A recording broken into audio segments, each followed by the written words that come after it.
வணக்கம் மக்களே, நான் உங்கள் கீர்த்தனா. இந்த வீடியோவில் ஒரு இன்ட்ரெஸ்டிங்கான விஷயம் பற்றி தான் நான் சொல்ல போகிறேன். எல்லாருமே திருவள்ளுவர் சிலை கன்னியாகுமரியில் நம்ம பார்த்துருப்போம் ஒரு டைம்னாச்சும். அதே மாதிரியே ரொம்ப சூப்பராக கோவையில் ஒரு திருவள்ளுவர் சிலை அமைச்சிருக்காங்க.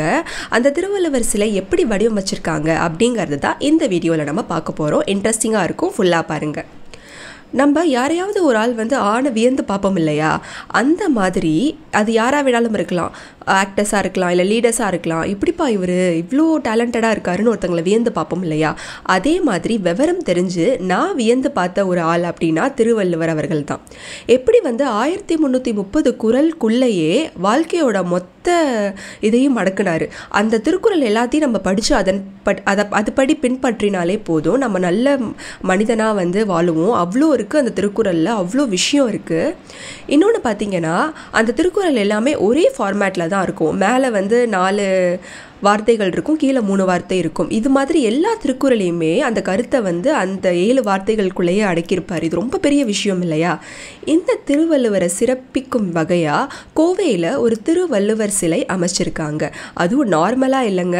இது எப்படி தெரியுமா அமைஞ்சிருக்கு? உயிரெழுத்து, மெய்யெழுத்து, ஆயுத எழுத்துன்னு எல்லா எழுத்தையும் சேர்ந்த மாதிரி எழுத்து வடிவத்தில் ஒரு திருவள்ளுவர் சிலை.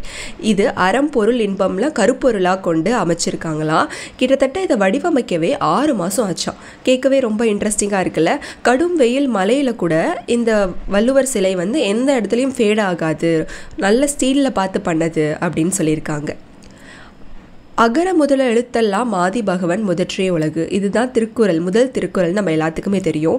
அதை திருவள்ளுவர் சிலைக்கு கீழே ஒரு போர்டில் அந்த திருக்குறளை பதிச்சிருப்பாங்களாம்.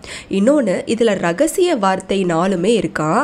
அது மேலாக்க பார்த்தா கண்டுபிடிக்க முடியாதான், உள்ள நல்லா நம்ம நோட் பண்ணாதான் அது தெரியுமா ரகசிய வார்த்தை என்னன்னு அவங்க சொல்லலை. நேரில் பார்த்தீங்கன்னா கீழே கமெண்ட் பண்ணுங்கள் அந்த 4 வார்த்தை என்ன அப்படின்னு. ரொம்ப இதை கேட்கவே இன்ட்ரெஸ்டிங்காக இருந்துச்சு. எப்போவுமே நம்ம பஸ்ஸில் போகிறப்பெல்லாம் கவர்மெண்ட் பஸ்ஸில் திருக்குறள்லாம் எழுதி ஒட்டியிருப்பாங்க.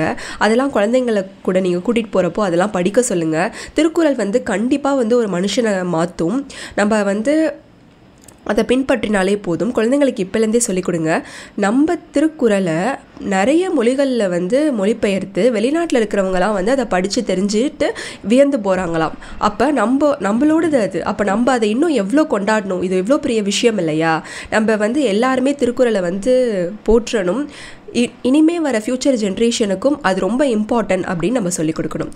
இது 25 அடி உயரம், 15 அடி அகலம், 20 அடி நீளம், 2.5 டன் வெயிட் இருக்குது அப்படின்னு சொல்லியிருக்காங்க. கேட்கவே ரொம்ப இன்ட்ரெஸ்டிங்காக இருக்குல்ல. இது கோவையில் அமைஞ்சிருக்கு.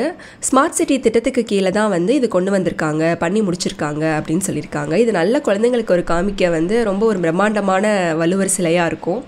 இதை பற்றி உங்ககிட்ட ஷேர் பண்ணிக்கிட்டதில் எனக்கு ரொம்ப சந்தோஷம். வேறு வீடியோவில் வேறு இன்ட்ரெஸ்டிங்கான நியூஸை உங்ககிட்ட நான் ஷேர் பண்ணுறேன். தேங்க்யூ.